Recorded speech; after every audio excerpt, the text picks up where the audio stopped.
poor man's inspiring wealth journey. However, instead of living a luxurious and carefree life, he chose to travel from city to city, inspiring young people who were lost in their paths. During his journey, he encountered 4 young men in different parts of Nepal, each struggling to find a purpose in life. The first young man, Basantapur, Kathmandu. In the historic Basantapur Durbar Square, he saw a young man begging, wearing torn clothes, his eyes filled with despair. The old wealthy man approached him and asked, "Why are you begging? Why don't you work?" The young man sighed and replied, "I have no money, no skills, and no one to support me." The old man handed him some money and advised, "Use this money to buy Nepalese handicraft items and sell them to the tourists who visit here."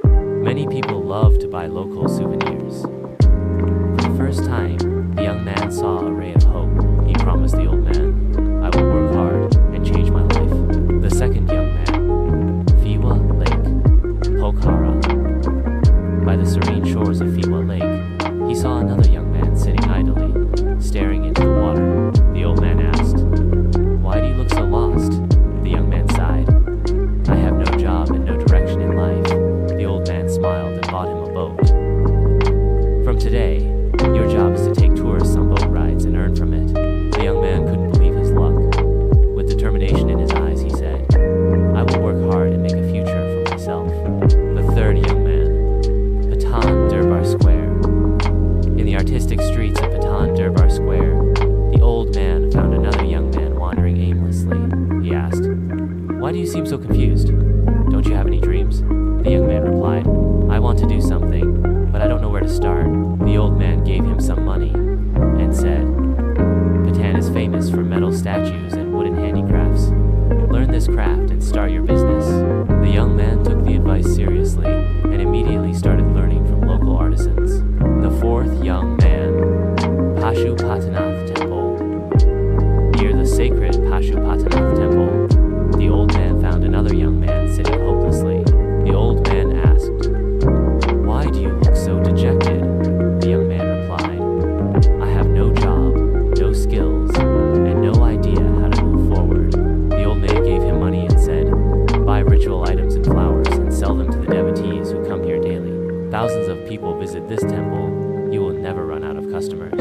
The young man looked at the old man with gratitude and said, "I will turn this opportunity into success." Following the path of success, the 4 young men took the old man's advice and began working hard.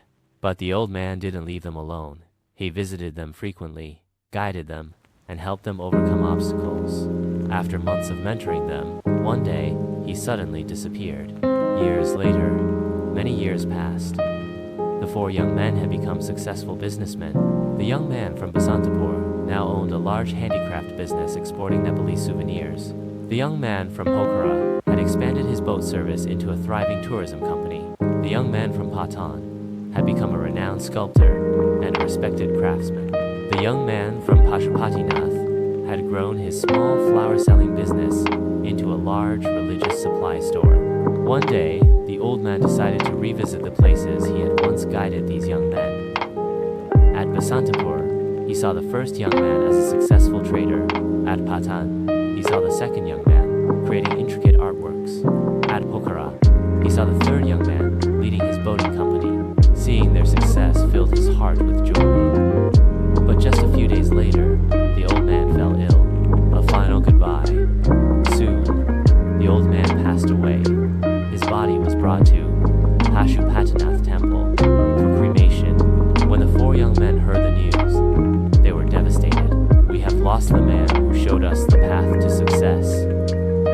They wept, unable to control their emotions.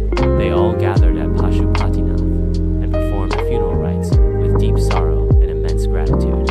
As the funeral pyre burned, they bowed down in respect and whispered, "You will always live within us." From that day on, they pledged to dedicate a portion of their wealth to helping the underprivileged, just as the old man had done for them. Moral of the story: a small opportunity